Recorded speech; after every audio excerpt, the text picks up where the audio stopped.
Hi, I'm Taryn and welcome to the Most Fashionable Crime YouTube channel, where I usually take a topic from the podcast Most Fashionable Crime and kind of dive deeper into it on this channel. This week's podcast is the 9th episode, and in this episode I talk about wage theft, particularly when it comes to fast fashion. So in this YouTube video, I'm going to talk more about fast fashion, what it is, what it comes from, and just provide more of a background for this topic. So on the podcast, I'll talk about wage theft, and in this video, I just talk about fast fashion. So what is fast fashion? Fast fashion is basically a business model where you take popular styles and trends from the runways and from high-end designers and mass produce them at a very low cost. This model, of course, exploits many people, like I mentioned in the podcast, but because it is so profitable, the brands do not care about the people at all that get harmed by this. You can say that fast fashion got its start in the 1800s.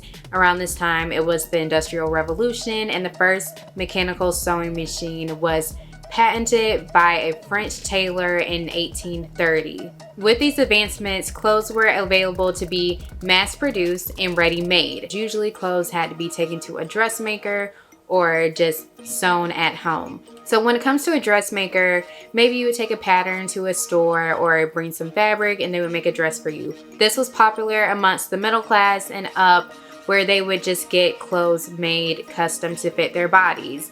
And they would employ, in the dressmakers, the owners of these shops would employ people and would not pay them that much. So that is where you can see sweatshops and the exploitation of workers within the garment and fashion industry kind of comes from. So a lot of times when people talk about fast fashion, they think of the synthetic fibers like polyester, spandex, nylon, those types of fibers.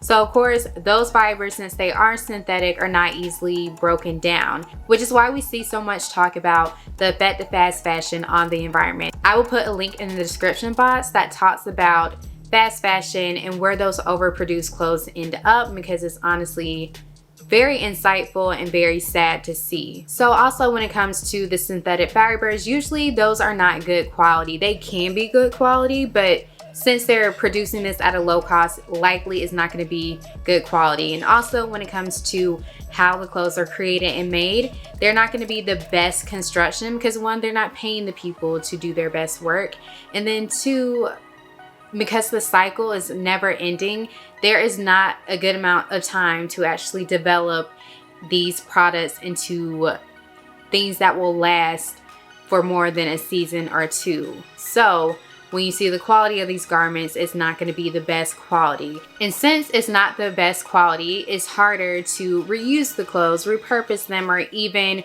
recycle them and donate them, because they fall apart a lot of times. And of course, there are ways that you can probably extend the life of your fast fashion clothes by just paying attention to the wash and cure labels. But a lot of these clothes are honestly made to fall apart, so you will keep buying more. So does anyone benefit from fast fashion outside of the companies that see huge profits from this? People that have lower incomes will benefit from fast fashion because it allows them to afford clothing at an affordable cost. So you could say that a lot of people are not able to shop at mid to high range designers and shops because it's expensive. And as we see with the increased costs in housing, gas, food, everything, that when it comes to what you put on, that's not going to be a high priority for a lot of people. So when it comes to clothes, they're not really looking to invest in a wardrobe. They're just trying to clothe themselves, clothe their family, their children, at an affordable rate. So I would say lower income people do benefit from this widely accessible and widely affordable clothes. And like I mentioned, who loses from this? Of course, that is mentioned on the podcast when it comes to the exploitation of workers. But of course, overall, we all kind of lose from it because it does have an impact on the environment in which we all live. I would say that the companies are to blame for this. And as we talk more about corporate social responsibility, I feel like a lot of companies are trying to tweak, and sometimes they're even greenwashing, which is where you kind of act as if you are super environmentally friendly or green by having like some sort of initiative. Like I know H&M got called out for this with some line that they did, but they are one of a huge company that falls within the fast fashion business model. Fast fashion companies that you might be familiar with are Shein, Fashion Nova, Pretty Little Thing. Any fashion company or brand that constantly has new styles could honestly just be considered fast fashion, because fashion is supposed to be slow. You're supposed to design, ideate, conceptualize, create prototypes. It's supposed to be a long process from getting it to a sales floor. And that's just not what we're seeing in this day and age oftentimes. So not really when it comes to retailers who will always have newness, but when you look at specific brands and they constantly have new styles, like new styles every week, fast fashion. And a lot of consumers want brands to be more transparent. And we see that a lot when it comes to retailers and fashion brands now. But I think there has been some pressure put on boutiques and wholesalers that sell garments that they buy wholesale about wanting more people within the industry as a whole to be transparent about where their clothes are coming from, where the fabrics are coming from. And I think we will see more of that in the future. And of course, the higher end brands are not blameless at all. We just saw Coach, I believe it was, where they got a lot of flack because they were destroying their stuff so that people can have it. And that's very common, especially when it comes to high-end designers.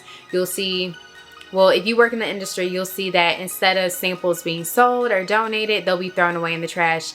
Some places even burn them. They'll cut them, destroy them, because they don't want people, I guess, dumpster diving or going through their trash and wearing it off the street, I guess. So that is a common practice in the fashion industry, and I don't particularly like it, because I feel like, why can't you just give it to like even just your employees? But that's another story. Also, who else is to blame? I feel like I don't really want to blame people that do fashion hauls, but a lot of fashion videos that you'll see, especially on this platform, YouTube, you'll see a lot of, let's look at my $1,000 Shein haul. Let's look at my $1,000 Fashion Nova haul. And they get tons of clothes. But if you have $1,000 to spend on clothes, then you probably have enough money to buy clothes that could be seen as investment pieces or clothes that are going to last you more. But I think it's also a part of the influencer type of lifestyle, where a lot of people, for some reason, don't want to be seen wearing the same outfit twice, which kind of blows my mind. Of course, you can see it as they get paid to wear these outfits. So because they're getting paid for it, they have to show off new outfits constantly. But to me personally, this is just a personal note. I feel like if you can't rewear your pieces in a way that's stylish, then you might not be most fashionable or as stylish as you think you are. But moving forward, I think a lot of the brands in the representatives that they put out, so that could be influencers, it could be celebrities, you could kind of say that they're partial to blame, because they kind of influence people to also live that lifestyle of, you know what, I can't be seen wearing this twice. And it's like they're really like, they're like a nurse at the local hospital. Like nobody's really checking for you like that. There is a sense of overconsumption, and that just does not only lie within the fashion industry. We see it within food and travel. It's kind of everywhere. It's kind of, I guess it can be considered like a Western thing, and especially something we see a lot here in the United States. So what can we do? For one, if you're someone that has no choice but to shop fast fashion, you can just take care of your clothes better. So like I mentioned earlier, actually washing your clothes and adhering to the care label. And of course, some people that shop within fast fashion, they might not be able to do that, especially if you have to wash your clothes at a laundromat or it's just expensive. We can be more mindful of what we buy, because even within fast fashion, there are things that are better quality than other things. And we can actually also just reduce how much clothes that we buy within the year, and actually buy things that we enjoy wearing, want to wear repeatedly.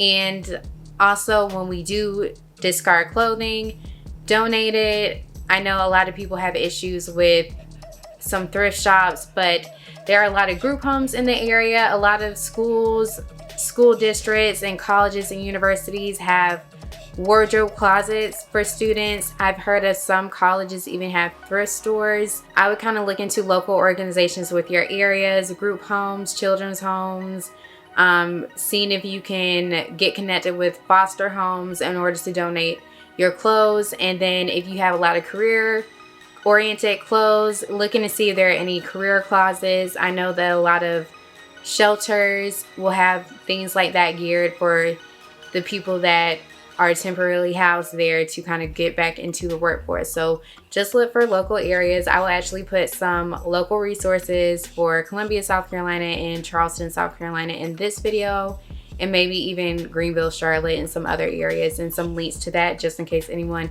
is curious about what to do with their clothes.